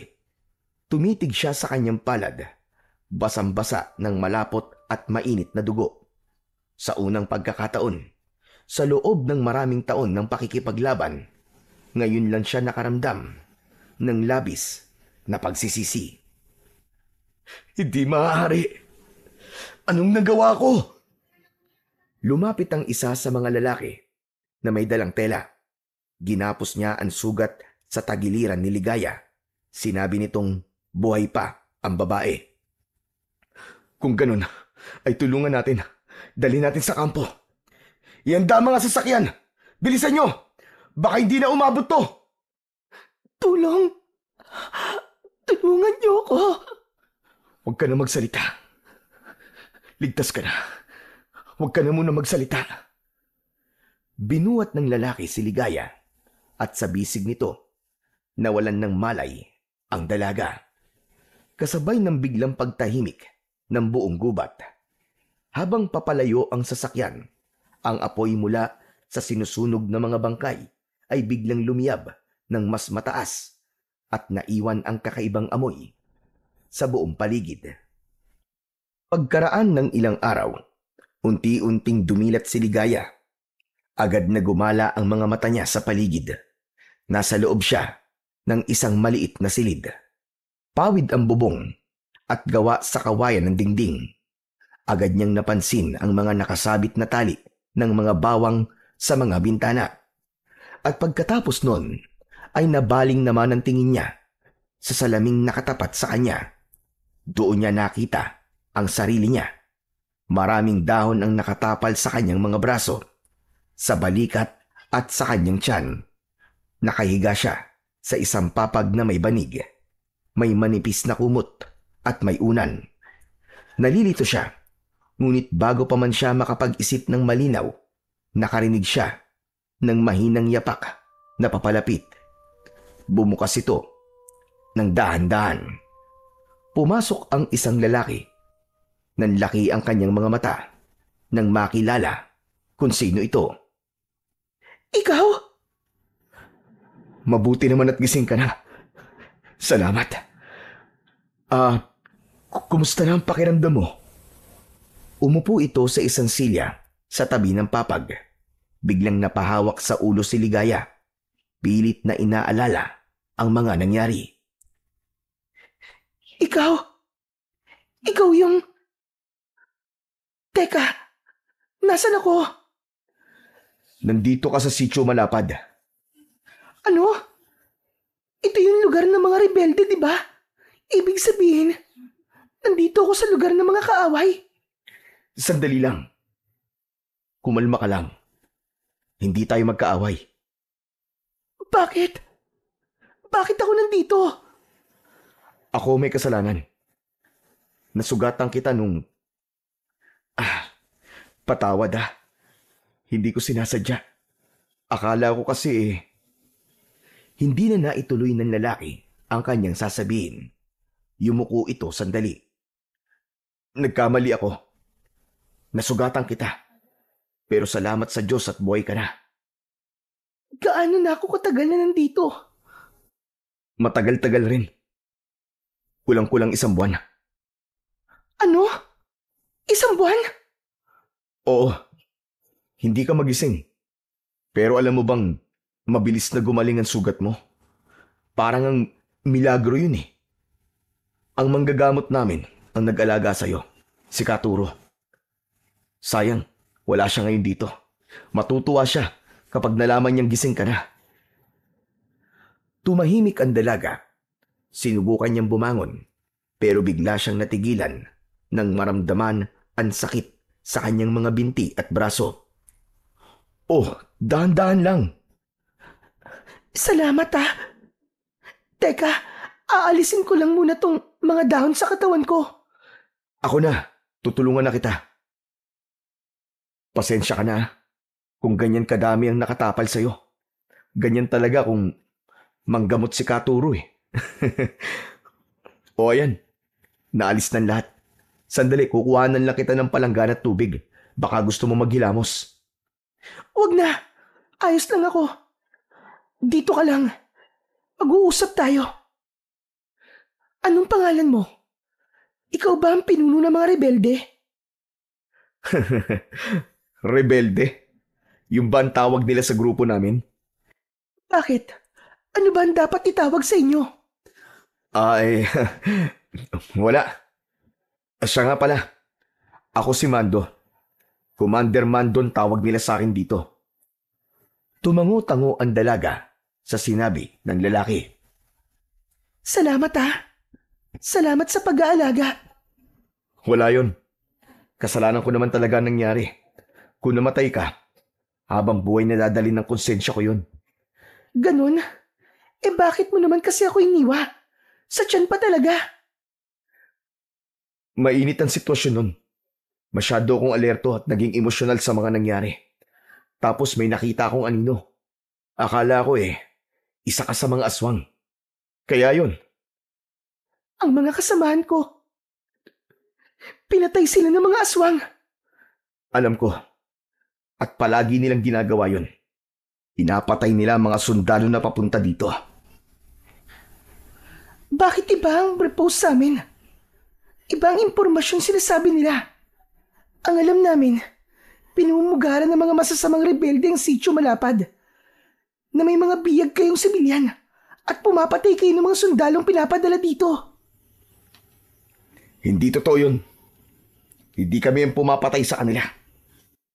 Sinisisi lang nila sa amin ang mga krimen ng mga halimaw na matagal lang nagkukubli sa kagubatang to. Tuwing may mga sundalo o mga sibilyang nawawala, kami kagad ang tinuturo. Pero ang totoo, kami rin ang unang pinupuntirya ng mga aswang na yan. Pero bakit hinahayaan nyo lang? Bakit hindi nyo inilalabas ang totoo? Bakit hindi kayo humingi ng tulong sa gobyerno, sa media, o kahit kanino na pwedeng tumulong sa inyo? Para naman matigil na yung walang habas na pagpapadala ng mga tropa dito. Para na rin kaming ginagawang mga alay eh. Mga sakripisyong tupa. Sino maniniwala sa amin? Sa mata ng gobyerno, rebelde kami. Sa mata ng lipunan, kami mga salot. Kapag nagsalita kami, pagtatawanan lang kami ng lahat. Sa palagay mo ba, maniniwala sila kung sasabihin naming aswang ang mga kriminal? Pero kung walang magsasalita, paano malalaman ng mga tao ang totoo? Hanggang kailan kayo magtitiis? Hanggang kailan kayo magtatago? Hindi kami nagtatago. Lumalaban kami sa paraang kaya namin. Kung lalantad kami ngayon, walang sapat na pruweba. Kami lang ang mapapahamak. Hindi lang kami, pati na mga pamilyang pinoprotektahan namin dito sa sitio. Ano ngayon ang plano nyo? Maghihintay na lamang kayo ng susunod na grupo ng sundalo na papatayin ulit ng mga halimaw na yon? Hindi. May plano din kami para ipaalam sa lahat ang ugat ng kasinungalingan dito sa Sitio Malapad. Kung mapatunayan ko na totoo ang lahat ng mga sinasabi mo, nakahanda akong tumulong. Talaga? Paano? Sasabihin mo ba to sa mga kasamahan mong sundalo? Oo, maniniwala sila sa akin. Hindi ka sigurado dyan. Teka, anong ibig mong palabasin? Alam mo bang, bago pa kayo pumunta dito, Alam na ng mga aswang. May mga tao silang kasabwat sa labas. May mga mata sila. Mga matataas na opisyal na hindi mo aakalaing mga pusakal na mamamatay tao. Natulala si Ligaya sa sinabing yun ni Commander Mando. Bigla niyang naalala ang nakitang aswang sa loob ng kampo. Ang aswang na katulad ng mga sumalakay sa kanila. Napagtanto niyang may punto ang mga sinabi sa kanya ni Mando. Hindi ako makapaniwala na kaya nilang gawin yun sa mga kabaro nila. Hindi ko alam na ito pala ang totoo. Lahat kami, pati yung mga nauna sa amin, ginamit, pinahamak. Ganito pala ang nangyari sa papa ko. Ano nangyari sa papa mo? Sila ang unang tropa na ipinadala dito. Mga 2 dekada nang nakakaraan. Bigla na lang siya nawala sa amin. Nawalang parang pula. Kaya ako nagsundalo. At ito rin ang dahilan kung bakit ko tinanggap ang misyong to. Gusto kong malaman kung ano ang nangyari sa papa ko. Hindi ko akalaing. Hindi maaari. Ginawa rin kaya siyang hapunan ng mga aswang na yun? Anong pangalan niya? May paraan para makita natin kung namatay ba ang papa mo o hindi. Talaga? Paano? Kapag naaabutan namin yung mga bangkay ng sundalo, yung mga dog tag nila, kinokolekta namin at maingat namin na itinatago. Alam mo naman siguro kung gaano kahalaga ang bagay na yun sa inyo, di ba? Kahit duguan, kahit wasak ang katawan, kapag nakita namin may dog tag, kinukuha kagad namin. Tinatago namin dahil alam naming may naghihintay na pamilya. May anak, may asawa. May mga nanay na gustong malaman kung nasaan ang mahal nila. Kung ganun, gusto kong makita ang dog tag ni Papa. Gusto kong makita. Parang awa mo na. Oo, sige, tutulungan kita. Sabihin mo sa akin ang buong pangalan niya. Susubukan kong hanapin sa mga nakolekta naming dog tag. Kung wala, baka isa siya sa mga nailigtas namin sa sagupaan. Teka, meron din kayo naililigtas? Oo naman. Kaso, hindi na sila nakakauwi dahil naniniwala sila sa ipinaglalaban namin. Talaga? Gusto ko silang makita. Gusto ko silang makilala kung sino sila. Alin ba sa dalawa ang gusto mong unahing makita? Yung dog tag ba o yung mga kabaro mo? Pinili ng dalaga na unang makita ang dog tag ng mga sundalong namatay. Tahimik lang siyang nakaupo habang si Commander Mando ay lumuhod sa tabi ng papag na kinahihigaan niya. Mula sa ilalim nito ay hinila niya palabas ang isang lumang baul na gawa sa kahoy. Medyo may kalawang na ang parte nito na may bakal. Dahan-dahan itong binuksan ni Mando. Sa loob, bumungad sa kanya ang sangkaterbang mga kwintas. Ang ilang piraso ay may natuyo pang dugo. Ang iba naman ay may gasgas at ang iba ay nayupi na. Lumuhod na rin ang dalaga at sinimulang basahin ang pangalan na nakalagay sa mga ito. Bigla siyang nalungkot nang mabasa niya ang pangalan ng kanyang mga kasama sa misyon. Naluwa siya pero pilit kinalma ang kanyang sarili at nagpatuloy siya sa kanyang ginagawa. Grabe! Ang dami nila! Oo, hindi na namin mabilang kung ilan ba talaga yan. Lahat ng yan nakuha namin sa iba't ibang engkwentro. Yung iba, halos buto na lang ang natira ng matagpuan namin. Patuloy silang naghanap, pero hanggang sa maubos ang laman ng kahoy, walang nakita si Ligaya na may pangalan ng kanyang ama. Wala dito. Wala dito ang dog tag ni Papa. Kung ganun, buhay siya. Nailigtas ba siya? Nasaan ang Papa ko? Biglang sumigla ang anyo ni Ligaya. Hindi may paliwanag ang sayang nasa mukha niya, ni hindi niya na mahintay na sagutin siya ng kanyang kausap. Wala sa mga ito ang pangalan ni Papa. Kaya posible talagang buhay siya, hindi ba? Please, gusto kong makita ang mga sundalong nailigtas nyo. Pakiusap. Oo, sige. Pero wala akong kilalang Conrado Santos dito. Ayokong bigyan ka ng maling pag-asa. Wala. Pero imposible namang... Teka, baka pinago niya ang pangalan niya. Please, gusto ko silang makilalang lahat. Tumango ang binata. Tumayo na ito at agad na lumabas ng silid. Maya-maya ay narinig niya ang malakas na sigaw ni Mando. Ipinapatawag niya ang lahat ng kasamaan na nailigtas nila sa kamay ng mga aswang. Ilang minuto lang, nagsidatingan na ang mga tao. Lumabas si Ligaya sa silid at tumayo sa gitna ng maraming mata na nakatingin sa kanya. Kinakabahan siya, pero kailangan niyang malaman ang totoo. Ako po si Ligaya Santos. Anak po ko ni Lieutenant Conrado Santos. Sundalo siya. Kabilang siya sa mga unang tropa ni ipinadala dito. Nais ko pong malaman kung nandito siya. Kung may nakakakilala po sa kanya. Tahimik ang lahat. Tinignan ng ilan ang isa't isa.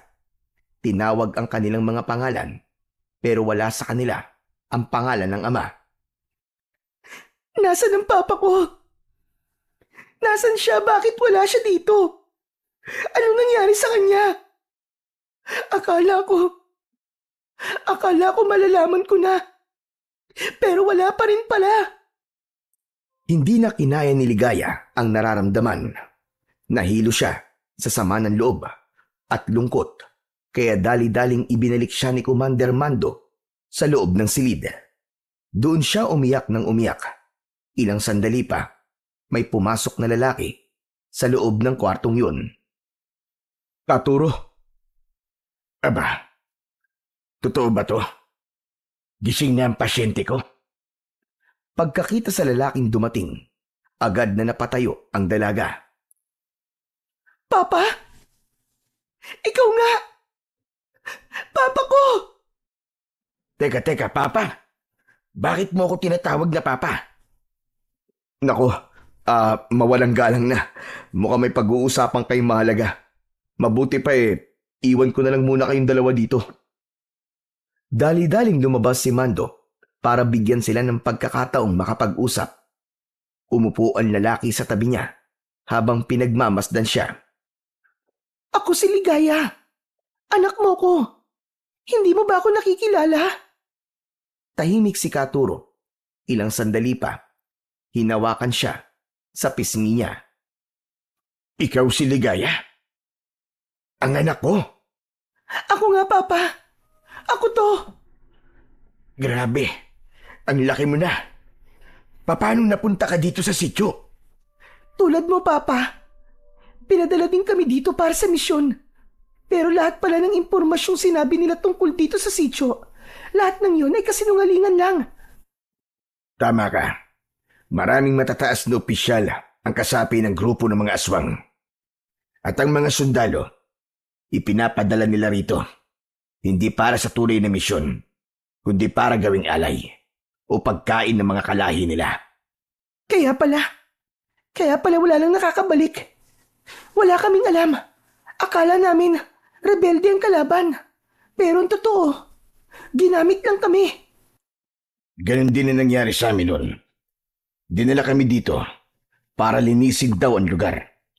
Pero pagdating namin, inatake kami sa loob mismo ng kagubatan. Hindi namin alam kung saan galing ang mga kalaban. Hindi sila tao. Mga aswang sila. Malalakas. Wala silang awa. Walang nakaligtas sa mga kasamaan ko. Lahat sila. Namatay lahat. Pero, paano ka nakaligtas, Papa? Nadulas ako sa bangin habang tumatakbo. Akala ko ay katapusan ko na.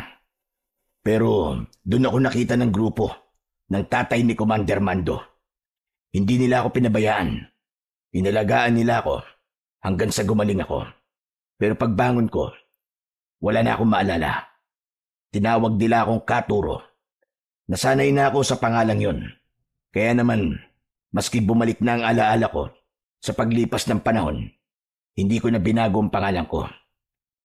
Anak, sa lugar na ito, Nakita ko ang totoo. Dito ko nalaman kung sino ang tunay na kalaban.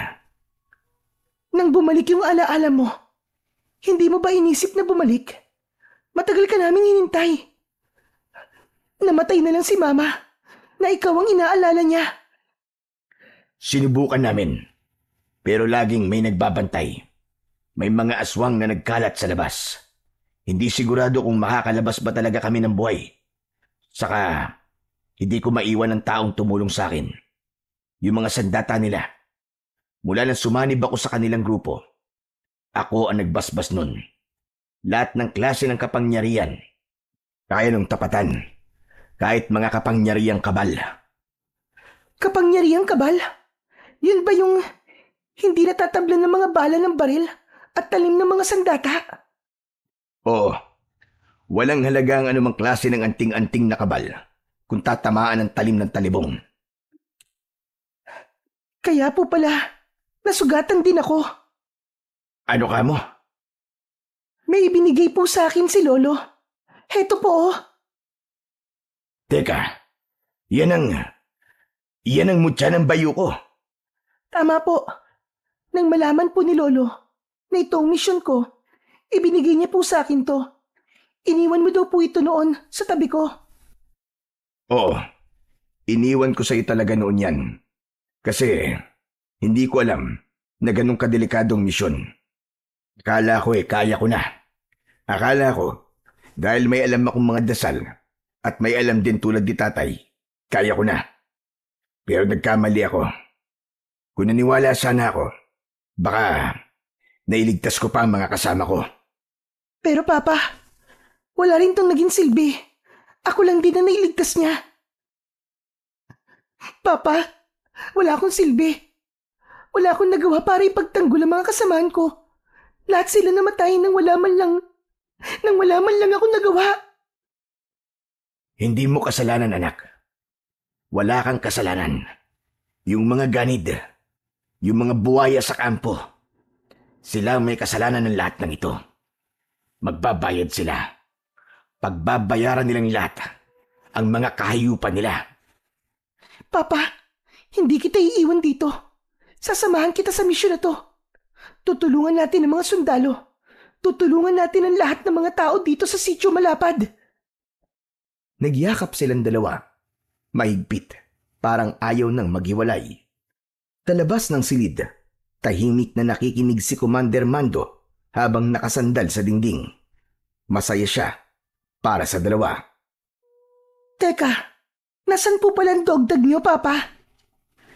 Naalala ko, habang nahuhulog ako sa bangin, naramdaman kong nasabit sa ugat ng puno ang kwintas ko. Hindi ko na nakuha. Kaya po pala. Papa, masaya akong nakita ulit kita. Kung pagbibigyan tayo ng kapalaran na muling makauwi, sigurado ako, Papa, mapapasaya natin ang sobra si Lolo.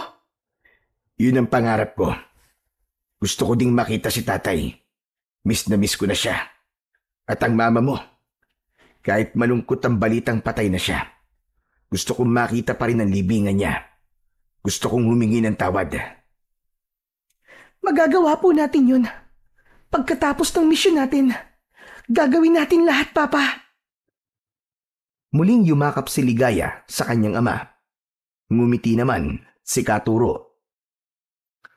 Makalipas ang ilang araw, unti-unting naging panatag ang kalooban ni Ligaya sa Sitio Malapad.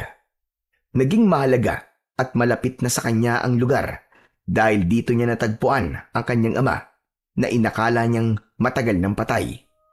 Sa mga araw na lumipas, magkasama silang dalawa sa halos lahat ng gawain. Naging malapit sila sa isa't isa at tila sinusulit ang mga panahong nawala sa kanila. Tahimik ang sitio. Malayo ito sa ingay ng lungsod. Simple lang ang pamumuhay ng mga tao pero puno ng sigla. Marami na rin siyang naging kaibigan. Naging masaya siya sa lugar na yon. Naging aktibo siya sa mga gawain doon.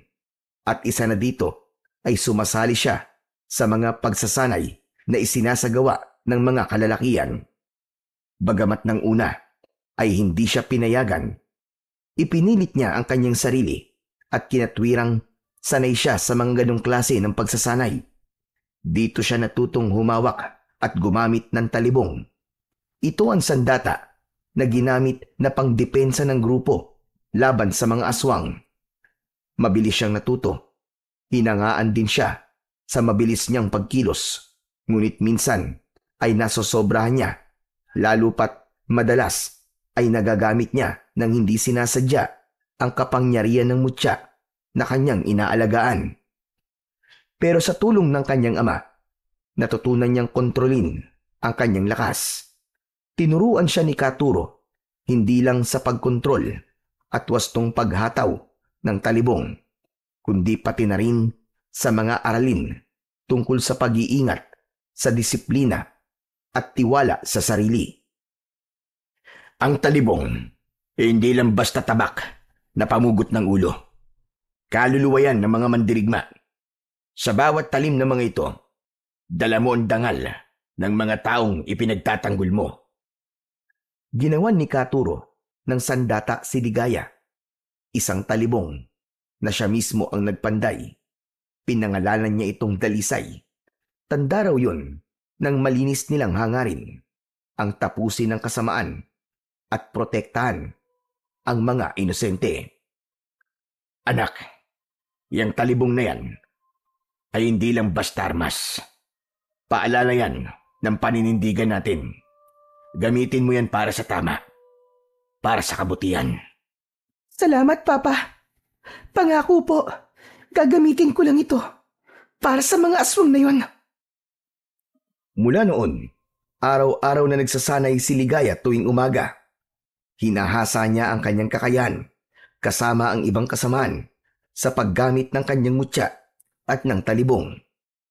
Natutunan niyang makiramdam sa paligid at makinig sa tunog ng kagubatan. At sa gabi naman ay kasama na siya sa pagbabantay sa sityo. Dahil dito ay marami ang humanga sa kanya. Isa na dito si Commander Mando. Hanga talaga ako sa'yo. Masipag ka mag-ensayo at talagang tumutulong ka sa mga tao dito. Ngayon na lang talaga ako nakakita ng mga babaeng katulad mo. Ibang-iba ka, Ligaya. Ginagawa ko lang naman ang dapat. Ano namang kakaiba ron? Ikaw talaga, oh. Siya nga pala. May dala akong prutas para sa'yo at kay Katuro. Paborito niya yan eh. Sigurado akong magugustuhan niya yan. Napangiti si Ligaya. Habang tumatagal, ramdam niya na lumalalim ang respeto ni Mando sa kanya. Ganon din naman si Ligaya. Madalas silang magkasama sa mga pagbabantay at pagpaplano para sa mas ikabubuti ng sityo. Hindi man sila nagsabi ng nararamdaman. Dama ng mga tao sa paligid na may espesyal na namamagitan sa kanila. Isang gabi, habang nasa balkon ng kubo si Katuro, nagawa nitong biruin si Mando na naroon sa kubo nila. Kausap na naman si Ligaya. Commander, parang andalas mo dito sa bahay ah. Katuro, hindi naman ho. Nagawi lang. Papa naman, tignan mo, oh. Namumula tuloy si Commander. Hindi pa sila magkasintahan, pero hindi rin maitatanggi na may namumuong damdamin na sa pagitan nila. Ngunit malinaw kay Ligaya ang gusto niya at palagi naman siyang bukas kay Mando. Ipinapaalam niya palagi ito ng paulit-ulit sa binata. Ayokong pumasok sa isang relasyon hanggat hindi pa tapos ang laban natin. Marami pa tayong kailangan gawin. Naiintindihan ko. Hindi kita mamadaliin, Ligaya. Basta't nandito lang ako. Kasama mo sa lahat ng laban. Kapag natapos na ang lahat, kapag wala ng panganib, kapag wala ng aswang na kailangan labanan, saka natin balikan to. Pwede ba yun, Mando? Oo naman. Mukhang kailangan ko na magplano para mapadali ang pagtugis sa mga aswang na yun ah. Napangiti si Ligaya sa pagbibirong yun ni Commander Mando. Lumipas ang 1 taon Isang pagpupulong ang naganap sa pangunguna ni Commander Mando. Ipinatawag niya ang lahat ng kanyang mga kasamaan at nag-ipon-ipon sa isang lugar. May balita akong nakuha, mga kasama. May bagong tropa daw na ipapadala rito. Ibig sabihin, papatay na naman sila ng mga sundalo? Tama ka. Alam na natin kung anong ibig sabihin nun. Mga inosenteng sundalo na naman ang magsasakripisyo ng kanilang buhay para lang sa walang kwentang misyon. May mga sundalo na namang ihuhulog sa patibong ng mga ganid na opisyal na yon. Pero hindi natin hahayaang mangyari yon.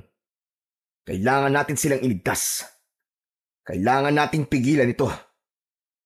Agad na sumang-ayon ang lahat. Ngunit bukod sa impormasyon na may mga sundalo na namang paparating, walang ideya ang grupo kung kailan o kung saan maaaring umatake ang mga aswang. Kaya naman, nag-isip si Ligaya ng mas magandang plano. Paano kaya kung hanapin na lang natin ang pugad nila? Imposible yun. Ilang beses na namin ginawa na hanapin sila. Pero para silang palos, hindi mahanap. At kung mahanap man namin, nakaalis na sila. Palagi, hindi namin sila naaabutan. Magagaling silang magtago. Hindi agad sumagot si Ligaya. Sa halip, dahan-dahan niyang inilabas ang kanyang mutya. May paraan tayo. Itong mutya, may kakayahan tong makaramdam ng kakaibang enerhiya, lalo na kung galing sa masama. Nahasa ko na rin to sa tulong ni Papa. Kaya ko na siyang gamitin. Totoo ba, Ligaya? Oo, at handa akong gamitin to. Gusto kong matapos na ang kalbaryo ng lugar na to at ang kalbaryo ng mga sundalo. Hindi pwedeng maging ganito palagi. Sumang-ayon ang commander at ang iba pang kasapi. May isang nagbiro sa lupon at tinawag na Commander Ligaya ang dalaga. Hindi lang dahil sa biruan tungkol sa kanila ni Mando, kundi dahil sa respeto at paghanga ng mga tao sa kanya. Dahil pumayag na ang lahat, nagpaalam sila sa buong sityo. Nagbaon sila ng pagkain at mga armas. Pinamunuan ng dalawa ang misyon, kasama si Katuro. Ginamit ni Ligaya ang mutya ng pusa sa bawat lugar na kanilang dinadaanan. Kapag may nararamdaman itong kakaiba, agad silang nag-iingat. Isang gabi, 2 gabi ang lumipas. Wala silang nahanap. Wala silang nakita. Anumang bakas ng mga aswang. Pero sa 3 araw ng kanilang paglalakbay, nakarating sila sa isang liblib na bahagi ng kagubatan. Habang naglalakad sa masukal at makipot na daan, biglang napahinto si Ligaya. Hinawakan niya ang mutyang nakasabit sa kanyang leeg. Kumikislap ito ng bahagya. Sandali lang, may nararamdaman ako. Anong ibig mong sabihin, Ligaya? May nakita ka na ba? Wala pa. Pero kakaiba ang ihip ng hangin. Kakaiba rin ang amoy nito. Mabaho, masangsang, parang amoy asupre na may halong bulok na karne. Mahirap ipaliwanag. Pero wala naman akong naaamoy ah. Ang kapangyarihan ng mutya ay kapareha sa kakayahan ng mga pusa. Malakas ang pang-amoy, malakas ang pakiramdam ng higit sa 200 beses sa tao. Pagtiwala ka sa akin. Malapit na natin silang matagpuan. Agad na hinugot ni Mando ang kanyang talibong. Nagbigay siya ng senyas sa mga kasamang mandirigma sa likod. Maganda tayong lahat. Malapit na tayo. Pero wala mo nang gagalaw hanggat walang utos. Nagpatuloy sila sa paglalakad. Maya-maya pa, napansin ni Ligaya ang mga punong nakapaligid sa kanila. May ilang puno na ang balat ay tila punit-punit, parang kinayod ng matatanim na kuko. Tignan niyo to. May bakas na mga kalmot. Malalim.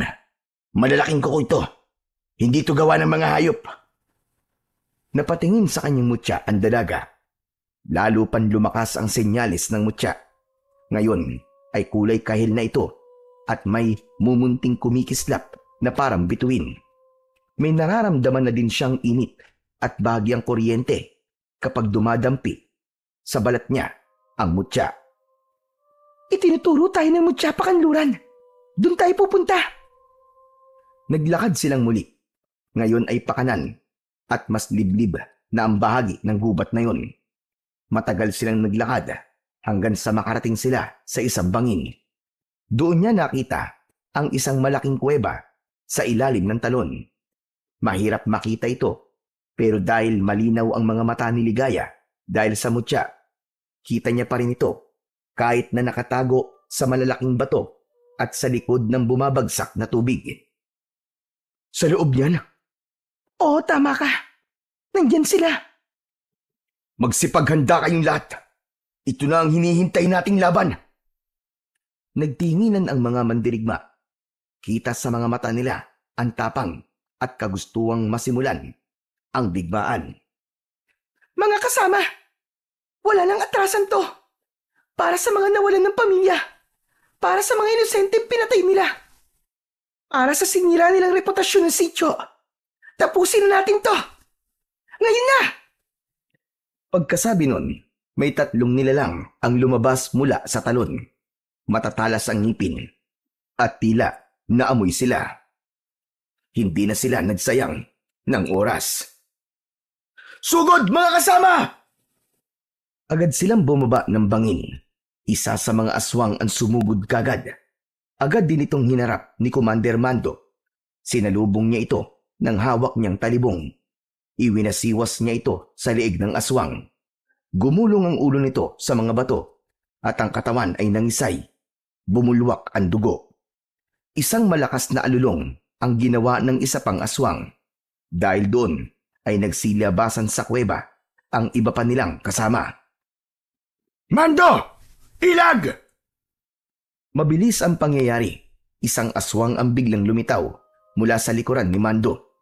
Nakailag ito pero hindi sapat dahil inabot pa rin ang balikat niya ng kuko ng aswang. Nangingitim ang paligid ng tama. Senyales ng lason sa kuko ng aswang. Commander! Agad na hinawakan ni Ligaya ang kanyang mutya. Pagkatapos ay lumapit siya kay Mando at hinawakan ang sugat nito. Dumugo pa lalo ang sugat niya. Itim ang malapot na likido na lumalabas dito. Napangiwi si Mando sa sakit. Halos manginig siya sa hapdi. Pero hindi siya umangal. Tahimik lang siyang nakatingin kay Ligaya habang patuloy ito sa ginagawa. Nagliwanag ang mutya sa kamay ni Ligaya. Unti-unti, humupa ang pagdurugo. Huminga siya ng malalim at saka tumango. Salamat. Pagkatapos gamutin ang leader, muling hinarap nila nang magkasama ang mga aswang. Hinawakan niya muli ang kanyang mutya. Sa mismong paghawak niya dito, isang malakas na bugso ng liwanag ang lumabas at bumalot sa kanyang buong katawan. Napangiwi sa liwanag ang mga aswang. Napaatras sila, bahagyang nabulag, at yun ang ginamit na pagkakataon ng mga kasama para makapaslang ng mas marami pang kalaban. Ngunit hindi nagtagal ay muling nakabawi ang mga aswang. Umalulong ang mga ito ng mas malakas. Tila nagtatawag ng kanilang mga kasamahan. Ilang sandali pa ay may dumating na iba pa. Mas marami, mas mababagsik. Mga hayop kayo! Hindi ako titigil hanggat hindi kayo nagbabayad sa mga kasamaang ginawa nyo! Mabilis ang galaw ni Ligaya. Tumalon siya sa ere at sa pagbagsak niya ay tumama ang talibong sa balikat ng isang aswang. Nahati sa dalawa ang katawan ng kanyang kalaban. Lumapit ang isa pang aswang mula sa kanan. Mabilis itong gumagapang sa lupa at sinubukang kagatin siya sa paa. Ngunit nahulaan niya kagad ang kilos nito. Isang paikot na sipa kasabay ng pag-ikot ng talibong ang tumama sa batok ng halimaw. Napugutan ito ng ulo at naligo ito sa sariling dugo. Naging mabilis ang pagkilos ni Ligaya. Mas matalim, mas pursigido. Ang mga mata niya ay parang nagliliyab. 3 aswang ang sabay-sabay na sumugod Hindi siya umatras. Sa halip, umikot siya sa ere. Hawak ang kanyang sandata na noon ay nagsimula ng magningas. Napaatras sa mga aswang nang makita ito. Ramdam nila ang malakas na enerhiya na nagmumula sa dalaga. Sa pagkakataong yun, hindi na lang ang talibong ang kinakatakutan nila, kundi ang presensya ng kapangyarihan ng mutya ng bayuko.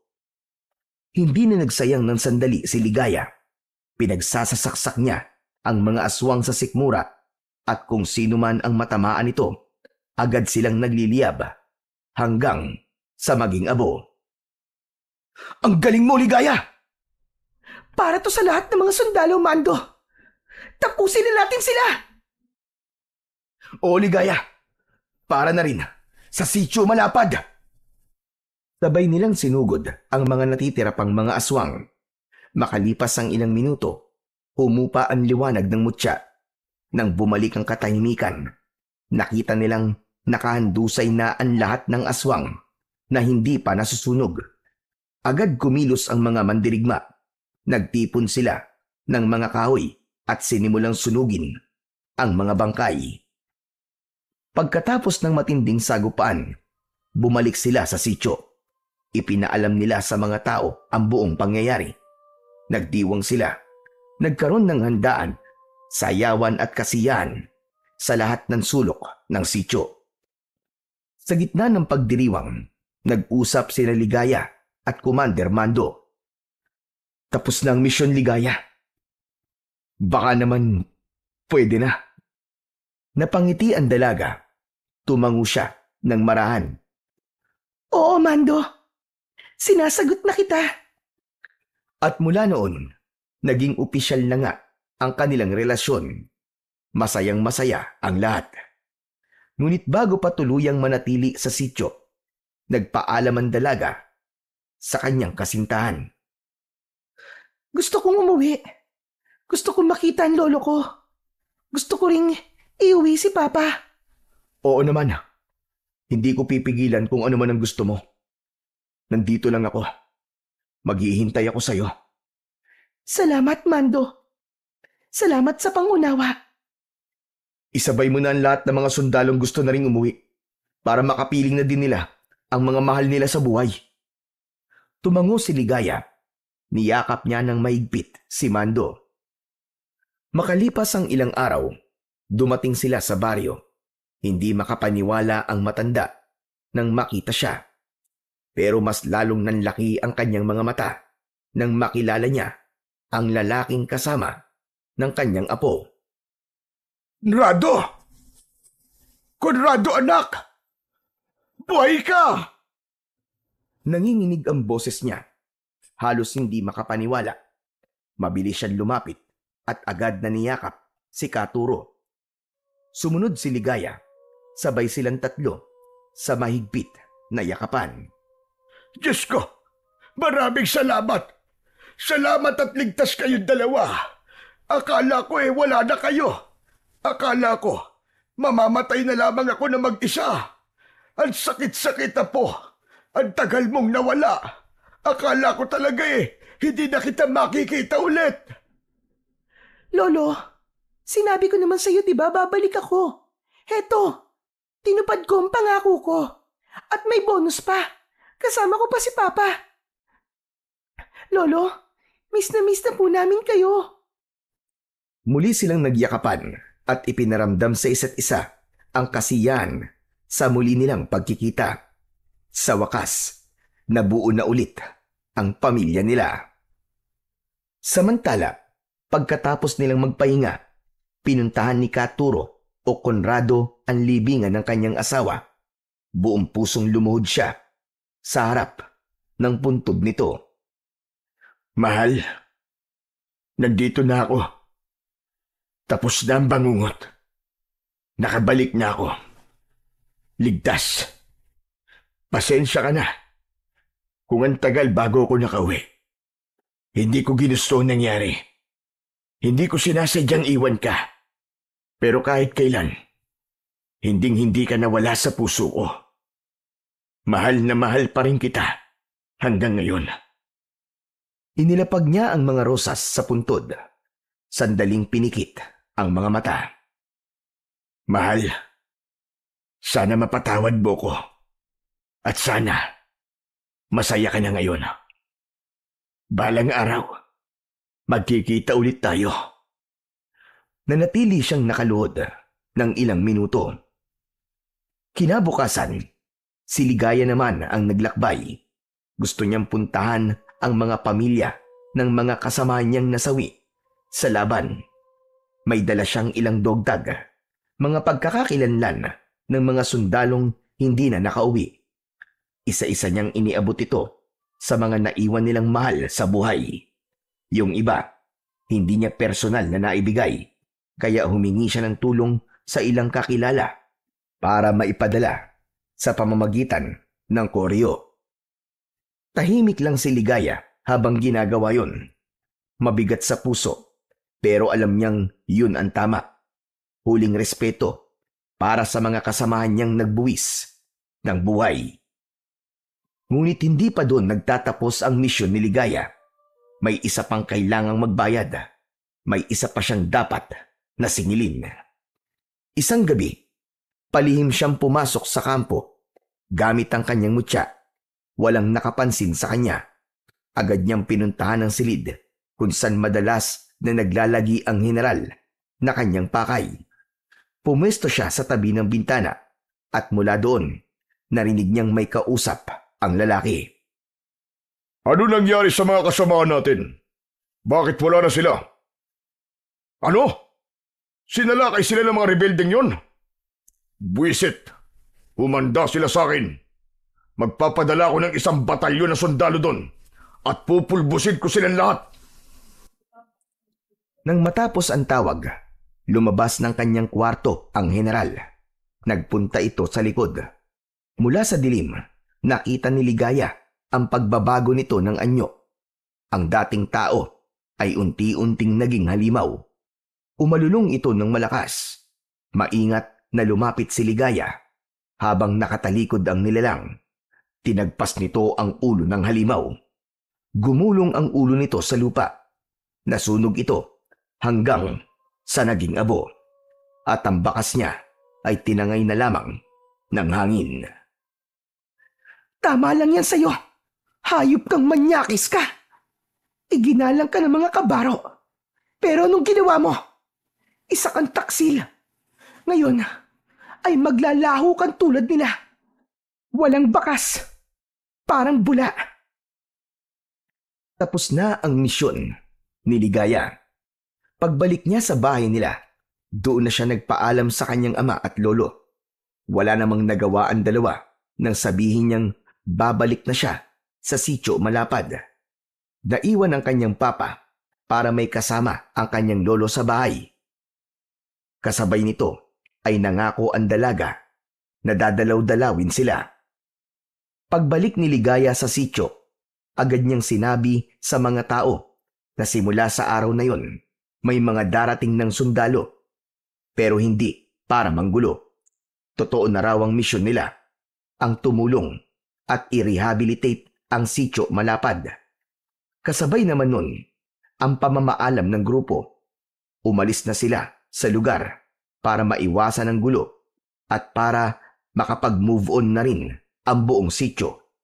Layunin nilang maibalik ang maayos na pangalan ng lugar at makapagsimula ulit ang mga tao ng payapa. Lumipat sila ng kampo at pinalakas ang puwersa, pero hindi para labanan ng gobyerno, kundi para harapin ang mas mabibigat na kalaban, ang mga natitira pang aswang. Kasama na nila ngayon si Commander Ligaya, na asawa na ni Mando. Magkasama silang namuno sa bagong misyon.